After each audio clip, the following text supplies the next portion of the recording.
Hello అందరికీ, నేను మీ స్నేహ. ఈరోజు సండే. మా కొడుకు నా కోసం, మమ్మీ నీకోసం ఒక స్పెషల్ టిఫిన్ అయితే తయారు చేస్తున్నా అని చెప్పి రాత్రి చెప్పిండు. ఏంట్రా అని చెప్పేసానంటే అదేంటో మీకు చూపిస్తాను రండి. ఫస్ట్ అన్న తల్లి కోసం కొడుకు చేస్తున్న బ్రేక్ఫాస్ట్. నిజంగా నాకు చాలా డిఫరెంట్ ఐటమ్స్ ఏం చేస్తాను ఇలా చేస్తుంది బ్రేక్ఫాస్ట్ ఈరోజు. పెసరట్టు. సో నేను కొంచెం డైట్లో ఉన్నా కాబట్టి అప్పుడప్పుడు కొంచెం పెసరట్టు తింటున్నా. సో రాత్రి అడిగాను, నిన్న మధ్యాహ్నం పెసరట్టు తిన్న బుద్ధి అవుతుంది అని నైట్ వెళ్ళి తీసుకొచ్చేసి అన్ని సెట్ చేసి పెట్టేసిండు. సో తల్లికి కొడుకు ఎంతైనా రాజే కదా నిజంగా. తల్లికి కొడుకు చేయడం అనేది ఒక అంటే ఒక మ్యాజికల్ లవ్ అది, అంతేనా?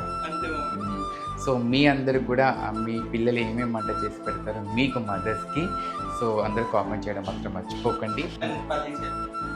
టమాటో పల్లి. లవ్ యూ నాన్న. బాయ్.